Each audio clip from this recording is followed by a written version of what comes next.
Madam చెప్పండి, ఎంత నిధులతో ఈ రోడ్లన్నీ ఆధునీకరించబడ్డాయి? అందరికీ నమస్కారం అమ్మ. మాది 33వ డివిజన్ కార్పొరేటర్ కరణం మంజుల మాట్లాడుతున్నాను. మన రూరల్ శాసనసభ్యులు కోటంరెడ్డి శ్రీధర్ అన్న గారు తలపెట్టిన 303 శంకుస్థాపనలో భాగంగా మా డివిజన్లో ప్యాకేజ్ కింద వర్కులకి 95 లక్షల వ్యయంతో రోడ్లు కానివ్వండి, కలవర్ట్లు కానివ్వండి, డ్రైన్లు కానివ్వండి పూర్తి చేయడం జరిగింది.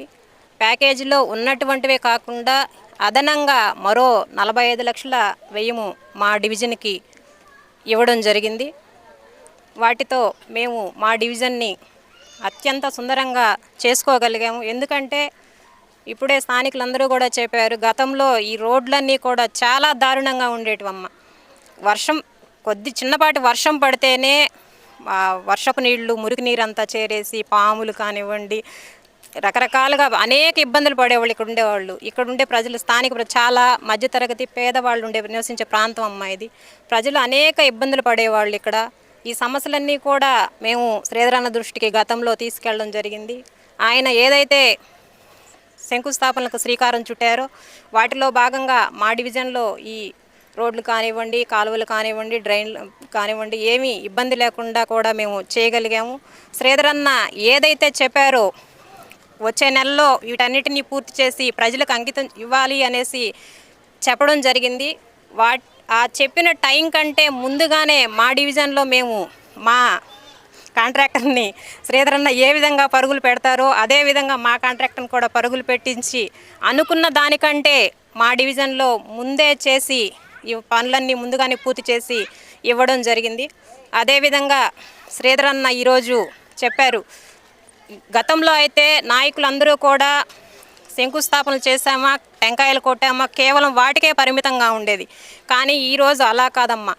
ఎలా శంకుస్థాపనలు చేశాము అన్నట్టు వదిలేయకుండా అనునిత్యము కూడా ఈరోజు శ్రీధరన్న కానివ్వండి, వాళ్ళ సోదరుడు గిరిధరన్న గారు కానివ్వండి, వర్కులు ఇచ్చేసాములే వాళ్ళు ఏదో చేస్తున్నారులే అన్నట్టు కాకుండా ప్రతిరోజు ప్రతి డివిజన్లో తిరుగుతూ ఆ వర్కులన్నీ నాణ్యతా ప్రమాణాలతో జరుగుతున్నాయా లేదా, వర్కులన్నీ కూడా మంచి ఇదిగా చేస్తున్నారా లేదా అనేసి ఎప్పటికప్పుడు పరిశీలిస్తూ అన్నీ కూడా తెలుసుకుంటూ ఈ డివిజన్లో ప్రతి డివిజన్ను కూడా ఏ ఒక్క డివిజన్ కూడా వదలకుండా ఈ ఎండలను సైతం కూడా లెక్క చేయకుండా ప్రతిరోజు కూడా ఈ అభివృద్ధి పనుల మీద అనుక్షణము పర్యవేక్షిస్తూ ఇద్దరూ కూడా ఈ అభివృద్ధి పనులన్నింటినీ కూడా చేయడం జరిగింది. అయితే రాబోయే రోజుల్లో ప్రజల కోసం ఇంకా ఎలాంటి ఫెసిలిటీస్ ఇవ్వబోతున్నారు? ఇంకా అమ్మ, ఇప్పటికైతే మా డివిజన్లో మేము కార్పొరేట్గా గెలిచాక సగం వరకు చాలా అయితేనే మా శ్రీధరన్న నాయకత్వంలో చేయగలిగాము. ఇంకా కూడా అంటే పూర్తిగా చేసామని కాదు, ఇంకా కూడా అరాకొరా చేయగలిగి ఉన్నవి. అవి కూడా మా శ్రీధరన్న నాయకత్వంలో మేము ఎంతవరకు అయితే చేయగలమో శక్తికి మించి శక్తి వంచన లేకుండా, ఎందుకంటే డివిజన్ ప్రజలు మాపై ఎంతో నమ్మకం ఉంచి మమ్మల్ని కార్పొరేటర్గా గెలిపించారు. ఆ గెలిపించినందుకు కృతజ్ఞతా భావంగా మేము ఎల్లప్పుడూ డివిజన్ ప్రజలకు అందుబాటులో ఉంటూ ఏ సమస్యలు ఉన్నా కూడా వీధి లైట్లు కానివ్వండి, తాగునీరు కానివ్వండి, రోడ్లు కానివ్వండి, ఏ సమస్యలు కూడా మా దృష్టికి వచ్చిన ప్రతి ఒక్క సమస్యని కూడా తీర్చుకుంటూ ముందుకు సాగుతూ పోతున్నాము.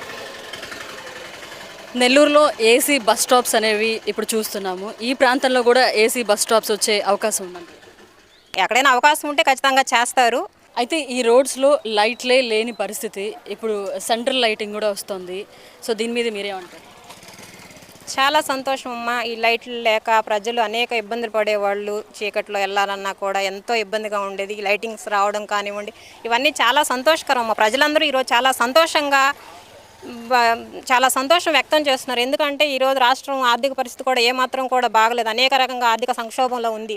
అయినప్పటికీ కూడా ఎక్కడా కూడా వెనకంజ వేయకుండా ఈరోజు అభివృద్ధి పనులు ఎంత పరుగులు పెడుతున్నాయంటే అంత పరుగులు పెడుతున్నాయమ్మ మన రాష్ట్రంలో. రోడ్లో ప్రమాదాలు జరగకుండా డివైడర్లు కూడా ఏర్పాటు చేశారు. దాని మీద మీ అభిప్రాయం ఏంటి? అవునమ్మా, గతంలో అయితే చూసారు మీరు, ఇంతకుముందు డీకేడబ్ల్యూ కళాశాల దగ్గర నుంచి కూడా డైకస్ రోడ్డు దగ్గర కూడా రోడ్లన్నీ అస్తవ్యస్తంగా ఉండేటివి. ఒకవైపు ఎత్తుగా ఉండేటివి, ఒకవైపు డౌన్గా ఉండేటివి. రోడ్లన్నీ అనేక ఇబ్బందులు, అనేక యాక్సిడెంట్లు జరిగేవి గతంలో. అసలు అవన్నీ దృష్టిలో ఉంచుకొని ఈరోజు రాష్ట్ర ప్రభుత్వం తీసుకున్న నిర్ణయం చాలా గొప్పది. ఈరోజు డివైడర్లు ఏర్పాటు చేయడం వల్ల ఈ ప్రమాదాలన్నింటినీ కూడా నివారించే దిశగా ముందుకు సాగడం చాలా సంతోషకరంగా ఉందమ్మా. Thank you so much madam. ఇంకా ముందు మంచి కార్యక్రమాలు చేయాలని మనస్ఫూర్తిగా కోరుకుంటున్నాను. ఓకే అమ్మా, థ్యాంక్ యూ అమ్మా.